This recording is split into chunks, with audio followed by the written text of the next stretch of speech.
नमस्कार बंधुरा welcome to PGN Bangla. এই ভিডিওতে আমরা মেনলি ডুরান্ড কাপ 2024-এ মোহনবাগানের স্কোয়াড এবং প্লেইং 11 কি হতে চলেছে সেই নিয়ে আলোচনা করব, সঙ্গে আইএসএল এর প্লেইং 11 নিয়েও কথা বলবো। তো অবশ্যই ভিডিওটা শেষ পর্যন্ত দেখতে থাকো এবং আমাদের চ্যানেলে প্রথমবার এলে চ্যানেলটি সাবস্ক্রাইব করে রেখো। 27শে জুলাই থেকে ডুরান্ড কাপ শুরু হতে চলেছে, কিন্তু এখনও প্র্যাকটিস তো দূরের কথা, সম্পূর্ণ দল গঠন করতেই পারেনি মোহনবাগান। দলের 6 নম্বর বিদেশি প্লেয়ার কে হতে চলেছে সেই নিয়েও এখনও ধোঁয়াশা রয়েছে।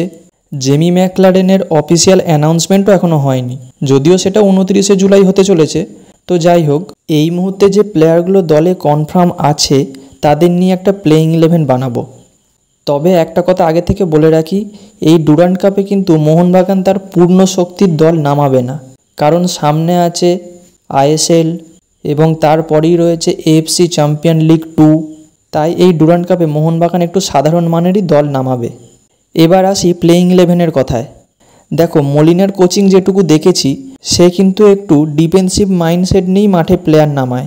2016 সালে যখন এটিকের কোচ ছিল তখন বেশিরভাগ সময় 4-2-3-1 ফরমেশনই দলকে খেলাতো, কিন্তু এই মোহনবাগান দলে বেশিরভাগ অ্যাটাকিং মাইন্ডের প্লেয়ার, তাই এক্ষেত্রে 3-2-3-2 ফরমেশনে যাওয়ার পসিবিলিটি বেশি। সেক্ষেত্রে গোলকিপার পজিশনে থাকবে অবশ্যই বিশাল কাইত, 3 জন সেন্টার ব্যাক, তার মধ্যে আমি মিডিলে রাখবো টম অ্যালড্রেটকে।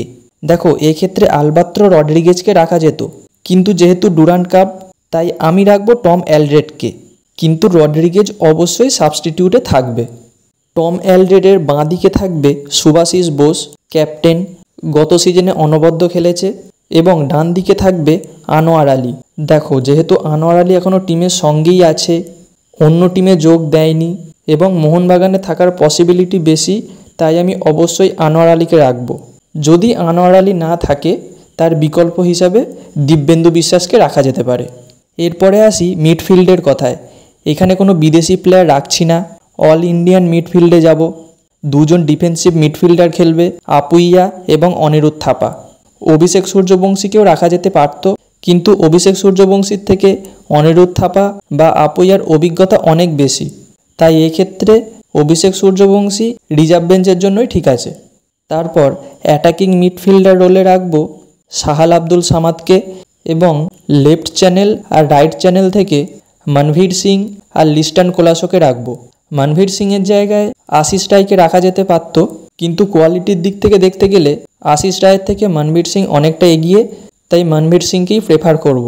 এবং লেফট চ্যানেলে অবশ্যই থাকবে লিস্টন কোলাসো। যদি আশিক ক্রুনিয়ান ম্যাচ ফিট হয়ে যায় সেক্ষেত্রে লিস্টন কোলাসোর জায়গায় আশিক ক্রুনিয়ানকে রাখা যেতে পারে। আর আপ ফ্রন্টে রাখবো ডবল স্ট্রাইকার দিমিত্রি পেত্রাতোস এবং জেসন কামিংসকে। 2 অস্ট্রেলিয়ান প্লেয়ার, আশা করছি তাদের কম্বিনেশন ভালো হবে। আমার মতে এটাই হলো ডুরান্ড কাপ 2024-এ মোহনবাগানের জন্য বেস্ট প্লেইং 11। এবার যেহেতু দল এখনও প্র্যাকটিস শুরু করেনি, কোচও এখনও এসে পৌঁছায়নি, তো দেখা যাক কেমন প্লেইং 11 নামায়। এবার যদি আইএসএলের জন্য প্লেইং 11 বানাই সেক্ষেত্রে অবশ্যই দলে বেশ কিছু পরিবর্তন হবে। 3-4-1-2 ফরমেশনে যাব।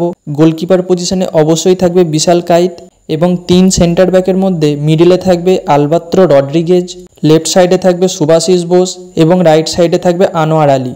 এবার যদি আনোয়ার আলী না থাকে সেক্ষেত্রে দিব্যেন্দু বিশ্বাস থাকছে তার জায়গায়। যেহেতু আইএসএল তাই টম অ্যালড্রেটের জায়গায় আলবাত্রো রড্রিগেজকেই আমি প্রেফার করব। এরপর ডিফেন্ডারদের একটু সামনে থেকে, অর্থাৎ সেন্ট্রাল ডিফেন্সিভ মিডফিল্ডার রোলে থাকবে 2 জন ইন্ডিয়ান প্লেয়ার, অবশ্যই অনিরুদ্ধ থাপা এবং আপুইয়া, এবং 2 উইঙ্গার। রাইট সাইডে রাখবো মনভীর সিংকে এবং লেফট সাইডে রাখবো আশিক ক্রুনিয়ানকে। আশা করছি আইএসএল শুরু হতে হতে আশিক ক্রুনিয়ান ম্যাচ ফিট হয়ে যাবে, সেক্ষেত্রে আমার মতে লিস্টন কোলাসোর আগে আশিক ক্রুনিয়ানকেই সুযোগ দেওয়া উচিত। এবং অ্যাটাকিং মিডফিল্ডার রোলে খেলবে দিমিত্রিয়াস পেত্রাতোস, আর থাকবে ডবল স্ট্রাইকার জেসন কামিংস এবং জিমি ম্যাকলারেন। অ্যাটাকিং থার্ডে আমি 3 অস্ট্রেলিয়ানকেই রাখবো, একই দেশের প্লেয়ার, তাদের মধ্যে বোঝাপড়া কম্বিনেশান ভালো হবে, এটাই আশা রাখবো। তো বন্ধুরা, এই ছিল মোহনবাগানের জন্য ডুরান্ড কাপ এবং আইএসএলের প্লেইং 11। তোমাদের প্লেইং 11টা কেমন লাগলো অবশ্যই কমেন্টে জানিও। দেখা হচ্ছে পরবর্তী ভিডিওতে। Bye bye.